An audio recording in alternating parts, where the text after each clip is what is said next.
اور انسانی شکل میں ظاہر ہو کر اپنے آپ کو پست کر دیا اور یہاں تک فرما بردار رہا کہ موت بلکہ صلیبی موت گوارا کی۔ اسی واسطے خدا نے بھی اسے بہت سربلند کیا اور اسے وہ نام بخشا جو سب ناموں سے اعلیٰ، تاکہ ہر ایک گھٹنا، کا آسمانیوں کا ہو، کا زمینیوں کا زمین کے نیچے والوں کا، ہر ایک گھٹنا خداوند یسوع مسیح کے آگے جھکے اور ہر ایک زبان اس بات کا اقرار کرے کہ یسوع ہی مسیح خدا ہے، کیونکہ اس نے ہمارے گناہوں کا کفارہ دیا، اس نے ہمارے گناہ اٹھا لیے۔ یوحنا کے پہلے خط کے دوسرے باب کی 12ویں آیت میں لکھا ہے، دوسری آیت میں لکھا ہے کہ وہی ہمارے گناہوں کا کفارہ، اور نہ صرف ہمارے بلکہ ساری دنیا کے گناہوں کا کفارہ ہے۔ مکاشفہ کی کتاب میں لکھا ہے کہ مبارک ہیں وہ مردے جو خداوند میں مرتے ہیں۔ روح فرماتا ہے کہ بے شک وہ اپنی محنتوں سے آرام پائیں گے اور ان کے اعمال ان کے ساتھ ہیں۔ اب مجھے اور آپ کو پتا ہے کہ ایک نہ ایک دن میں نے اور آپ نے اس دنیا کو چھوڑ کے چلنا۔ کیا اس دنیا سے جاتے ہوئے ہمارے پاس یہ تسلی ہوگی کہ اب سے جو مسیح میں مرتے ہیں وہ مرتے نہیں بلکہ سو جاتے ہیں، یا ہم نا امید جائیں گے؟ ہمارے بھائی جو اس دنیا سے چلے گئے ان کے لیے توبہ نجات کا دروازہ بند ہے، مگر ہم جو زندہ ہیں ہمارے لیے وہ نجات، وہ توبہ، وہ گناہ سے مخلصی، یسوع مسیح کا کفارہ، خداوند یسوع مسیح کو منجی قبول کر لینا ابھی بھی ہمارے پاس ہے۔ مگر ہم یہی سوچتے ہیں نہیں ابھی بہت وقت، ہم کر لیں گے، ہم اگلے سال سے کریں، پہلے مہینے سے، ہم ہفتے کے جو ورکنگ ڈے پہلا ہوتا ہے منڈے سے ہم کریں، ہم اگلے مہینے سے شروع کر، میری جیسے ہی اتنی سالگرہ گزرے گی میں اس کے بعد سے شروع ہو جاؤں، اتنے 30 سالوں کے بعد، 40 سالوں کے بعد میں خدا کی فرما برداری میں آ جاؤں۔ اگر آپ میں سے اور میں کیا یہ بات میں بتا سکتا ہوں پورے یقین کے ساتھ کہ میں اور آپ کتنی عمر پائیں گے؟ ہم نہیں جانتے۔ خدا کا کلام فرماتا ہے کہ ایسی بھی راہیں ہیں جو انسان کو سیدھی اور بھلی معلوم ہوتی ہیں، لیکن ان کی انتہا میں موت کی راہ، موت جس نے ہر کسی کو اپنے اختیار میں رکھا، مگر صرف میرا اور آپ کا مسیحا اس کے اختیاروں کو، اس کے بندنوں کو توڑ کر آزاد، اور نہ صرف وہ خود زندہ ہوا، وہ ہمیں بھی زندہ کرنے کی قدرت ہے۔ یہ وقت ہے۔ اگر میں یہ پوچھوں کہ کتنے لوگ مسیح ہیں تو میرا خیال پورا چرچ ہاتھ کھڑے کرے، اور اگر میں یہ پوچھوں کہ کتنے لوگ نجات یافتہ، کتنے لوگوں نے مسیح خداوند کو اپنا شخصی نجات دہندہ قبول کیا ہے، تو شاید سارے ہاتھ کھڑے۔ آج موقع ہے، آج وقت ہے کہ ہم خداوند یسوع مسیح کو اپنا شخصی نجات دہندہ۔ یوحنا کی انجیل اس کا 3 باب اور اس کی 16ویں آیت میں کیا لکھا ہے؟ کیونکہ خدا نے دنیا سے ایسی محبت رکھی، کیونکہ خدا نے دنیا سے ایسی محبت رکھی کہ اس نے اپنا اکلوتا بیٹا بخش دیا، تاکہ جو کوئی اس پر ایمان لائے ہلاک نہ ہو بلکہ ہمیشہ کی زندگی۔ اب اگر میں اور آپ خداوند یسوع مسیح پر ایمان نہیں رکھتے تو ہم خدا کی محبت سے باہر ہیں، کیونکہ خدا نے اپنی محبت کے بدلے ہمیں اپنا بیٹا بخشا، اور اگر ہم نے اس کے بیٹے کو مانا ہی نہیں تو ہم کیسے کر سکتے ہیں کہ خدا مجھ سے محبت کرے؟ کیونکہ ہم نے اس کی محبت کو قبول ہی نہیں۔ یوحنا کی انجیل کے پہلے باب کی 12ویں آیت میں لکھا ہے کہ جتنوں نے اسے قبول کیا اس نے انہیں خدا کے فرزند ہونے کا حق بخشا۔ ہم جب اپنے باپ کے صلب سے پیدا ہوتے ہیں تو ہمارے پاس قانونی طور پر حق ہوتا ہے کہ ہم اسے باپ دیں، ہم اس کی میراث میں شامل ہیں۔ اسی طرح سے جب تک ہم خداوند یسوع مسیح کو اپنا شخصی نجات دہندہ قبول نہیں کرتے، ہمارے گناہ معاف نہیں ہوتے، اور ہمارے پاس کوئی آفیشل سٹیٹمنٹ نہیں ہے، کوئی ایمان نہیں ہے، کوئی یقین نہیں ہے کہ ہم خدا کو باپ دیں۔ بہت سارے مسیح اسی انتظار میں ہیں کہ شاید ہم مسیح گھرانے میں پیدا ہو گئے تو ہم نجات پا جائیں، ہم ہمیشہ کی زندگی میں داخل ہو جائیں۔ خدا نے کاہنوں سے کہا کہ مجھے میری حیات کی قسم تمہاری اولادیں اپنے کاموں کا بدلہ پائیں، تم انہیں نہیں بچا سکتے۔ ہمارے ماں باپ جن کے ہیں، خدا انہیں برکت دے، خدا انہیں زندگی دے، تندرستی صحت دے، اور جن کے ماں باپ اس دنیا سے چلے گئے وہ یہ گمان کرنا چھوڑ دیں کہ ہمارا باپ پادری تھا، ہماری ماں ایک نیک دل نیک سیرت عورت تھی، اور اسی چکروں میں ہم بھی بچ جائیں۔ کبھی نہیں۔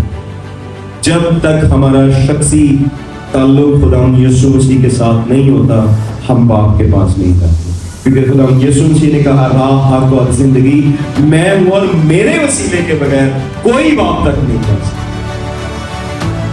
اور اگر ہم نے یہ سیکھا ہے کہ ہم پیدائشی طور پر گناہگار ہیں، پھر ہم نے یہ بھی سیکھا ہے کہ ہم شخصی طور پر گناہگار ہیں، تو پھر ضرورت ہے کہ ہم جلد از جلد خداوند یسوع مسیح کو قبول کریں،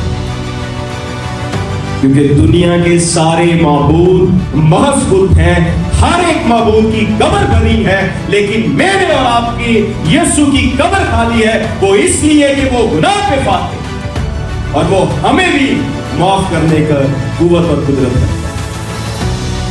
یہ وقت ہم اس کی قدرت کو سمجھیں، ہم جانیں کہ خداوند یسوع مسیح میرے لیے اور آپ کے لیے اس زمین پر وہ صرف اس لیے آیا کہ ہم نجات پائیں، وہ اس لیے آیا کہ ہم زندگی پائیں، اور کثرت کی زندگی پائیں، ہمیشہ کی زندگی پائیں۔ یہ زندگی نہیں جو زیادہ سے زیادہ 80 سال کی ہے، اور جو ہم سے پہلی پیڑھی ہے وہ شاید 90-100 سال میں جی جاتی، اب تو اس سے کم ہوتی جا رہی۔ یہ زندگی تو بہت چھوٹی سی ہے، اور ہم انسان اتنے نا سمجھ ہیں کہ ہم اس چھوٹی سی زندگی کے بدلے ایک بڑی زندگی کو داؤ میں لگا دیں۔ ہمیں سے بہت سارے ہوں گے جو کاروبار کر رہے ہیں، جنہیں پتا ہے کہ کہاں پہ گھاٹا اور کہاں پہ فائدہ۔ کیا کوئی شخص ایسا کر سکتا کہ چھوٹے فائدے کے لیے بڑا نقصان کر رہے؟ نہیں کر سکتا۔ تو آج وقت ہے کہ ہم اس یسوع کو اپنا لیں، اس کی حضوری میں آ جائیں، شخصی طور پر اس کو اپنا نجات دہندہ بنائیں۔ ہم سب اپنے سروں کو جھکائیں گے، آنکھوں کو بند کریں گے اور دعا مانگیں گے۔ وہ لوگ جنہوں نے ابھی تک خداوند یسوع مسیح کو قبول نہیں کیا، وہ اپنے دل پہ ہاتھ ہے۔ آج وقت ہے، سب آنکھیں بند ہو، شرمائے نہ، کیونکہ خداوند یسوع مسیح نے کہا کہ جو آدمیوں کے سامنے میرا انکار کرے گا میں بھی اس کا انکار کروں گا۔ وہ چاہتا ہے کہ ہم دلیری سے اس کے حضور آئے، کیونکہ اس نے ہمیں روحی دلیری کر دی، ہم اسے شخصی طور پر نجات دہندہ تاکہ ہم اس آیت کے ساتھ کھڑے ہوں کہ اب سے جو مسیح میں مرتے ہیں وہ مرتے نہیں بلکہ سو جائیں۔ وہ مسیحا آیا ہی اس لیے تھا کہ میں اور آپ بچ جائیں، ہم زندگی پائیں، ہم آسمانی بادشاہی کے وارث ہو جائیں، ہم خدا کی میراث کے حصہ دار ہو جائیں۔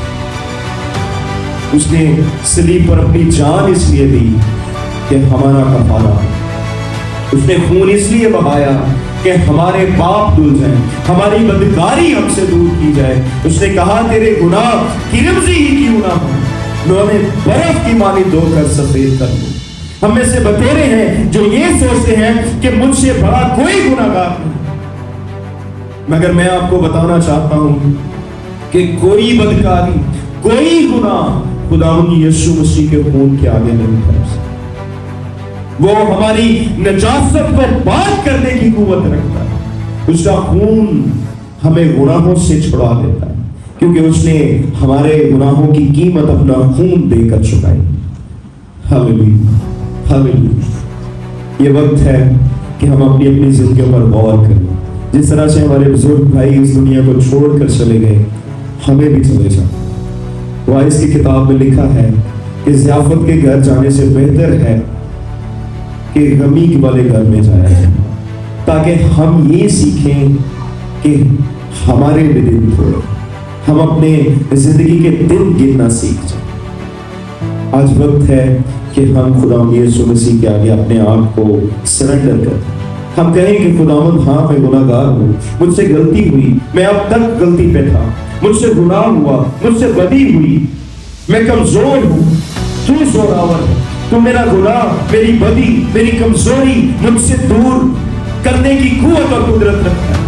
تو نے اپنا پاک روح اس لیے مددگار کے طور پر مجھے دیا کیونکہ میں کمزور ہوں.